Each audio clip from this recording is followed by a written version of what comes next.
Monsoon സീസണിലും winter സീസണിലും നമുക്ക് ബോഡിയിലൊക്കെ അപ്ലൈ ചെയ്യാൻ പറ്റിയ നല്ലൊരു എണ്ണയാണ് ഞാനിന്ന് എങ്ങനെ പ്രിപ്പയർ ചെയ്യാൻ പോകുന്നതെന്ന് കാണിക്കുന്നത്. ഫസ്റ്റ് അതിനാവശ്യമായിട്ടുള്ളത് ഉലുവയാണ്. ഉലുവ നമ്മൾ 1-2 സ്പൂണ് വെള്ളത്തിൽ കുതിർത്ത് വയ്ക്കുക. 1 മണിക്കൂറെങ്കിലും കുതിർത്താൽ മതി. പിന്നീട് പച്ചമഞ്ഞളാണ്. ഇത് രണ്ടും കൂടെ മിക്സിയിൽ നന്നായിട്ട് തരിതരിയായിട്ട് വരുന്ന രീതിയിൽ അരച്ചെടുക്കുക. നന്നായിട്ട് പേസ്റ്റ് പോലെ ആവണ്ട. എന്നിട്ട് അതിലേക്ക് കുറച്ച് വെള്ളം എടുത്ത് മിക്സ് ചെയ്തിട്ട് അതിലേക്ക് നല്ല വെളിച്ചെണ്ണ ഒഴിക്കുക. നിങ്ങളുടെ ആവശ്യത്തിന് എത്ര വേണോ അതിനനുസരിച്ച് വെളിച്ചെണ്ണ ഒഴിക്കുക. അതിനുശേഷം ഒന്നുകിൽ അടി കട്ടിയുള്ള പാത്രമോ അല്ലെങ്കിൽ ഇരുമ്പിൻ്റെ ഇതുപോലുള്ള ഒരു പാത്രത്തിലോ എണ്ണ കായാൻ വെക്കുക. ഇതിങ്ങനെ ഇളക്കിക്കൊണ്ടേയിരിക്കുക. അപ്പോൾ ഈ അരപ്പ് എന്താകുമെന്ന് വെച്ചാൽ കുറുകി എണ്ണ മാത്രം നന്നായിട്ട് ഊറി വരാൻ തുടങ്ങും. അങ്ങനെ ഇങ്ങനെ ഫുള്ളായിട്ട് ബബിൾസായിട്ട് എണ്ണ വരാൻ തുടങ്ങും.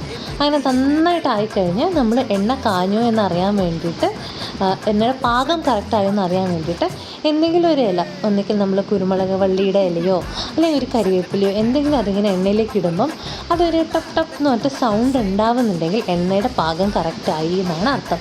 ആവുന്നില്ലെങ്കിൽ അതിനകത്ത് കുറച്ചും കൂടെ സമയം വയ്ക്കുക. എന്നിട്ട് എണ്ണ ഓഫാക്കി ചൂടാറിയ ശേഷം ഒരു തുണി വെച്ചോ അല്ലെങ്കിൽ ഒരു ഫിൽറ്ററോ യൂസ് ചെയ്ത് അരിച്ചെടുത്ത ശേഷം ഇതുപോലുള്ള ഒരു ബോട്ടിലിൽ സ്റ്റോർ ചെയ്ത് വയ്ക്കാം.